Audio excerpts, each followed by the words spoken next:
Несмотря на то, что моей матери уже исполнилось 83 года, она сильно боится смерти.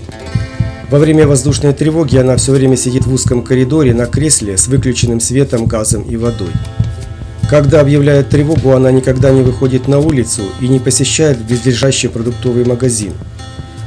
Переубедить ее в бесполезности такого сидения в коридоре невозможно.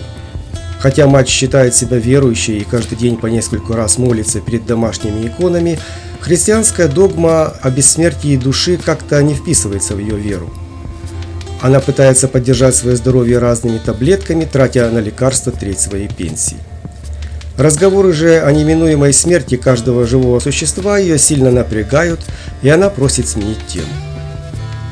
Мамина жизнь в старости однообразна и довольно скучна, но она всеми силами все равно продолжает цепляться за жизнь. Размышления о жизни и смерти побудили меня еще раз прочесть главы древнеиндийского религиозного эпоса Бхагавад-гиты. Напомню, что там изложен диалог одного из героев битвы при Курукшетре, Арджуны, с богом Кришной, принявшим обличие извозчика боевой колесницы. Перед битвой Арджуна пребывает в сильном смятении. Он осознает, что среди врагов много его родственников и учителей. Поясню, что битва идет за господство в Индии среди родственных царских династий. И чтобы не заморать свои руки братоубийственной кровью, Арджуна готов сложить оружие и даже сам умереть. Но Кришна отвечает ему, что он должен выполнять то предназначение, которое уготовила ему судьба. Божественная сущность напоминает герою, что душа каждого человека вечна и бессмертна, поэтому можно умертвить лишь тело, не повредив душу живого существа. Мол, неважно, какие чувства ты испытываешь к тем, с кем борешься. Главное выполнить свой долг, тем более если твое дело правое и если перед тобой стоит святая цель. То есть цель оправдывает средства. Наверное, не случайно Бхагавад-гита вдохновляла многих деятелей нацизма. Например, рейхсфюрер СС Генрих Гиммлер всегда носил с собой переведенное на немецкий язык издание Бхагавад-гиты, считая ее руководством по жестокости и террору. Посредством такой философии он обосновывал Холокост.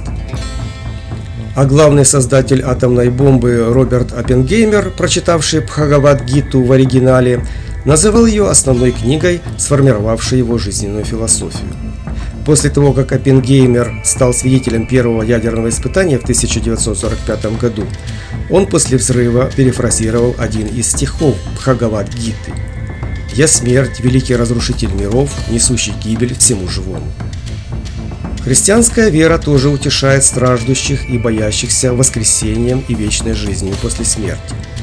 Но хотя одной из главных заповедей христианства есть заповедь «Не убий», все мы знаем о чрезмерной жестокости крестоносцев, совершавших массовую резню мусульман в захваченных святых местах. Неудивительно, что мусульмане ответили такой же жестокостью. При обращении народов Нового Света в христианство тоже не обошлось без смертей и насилия.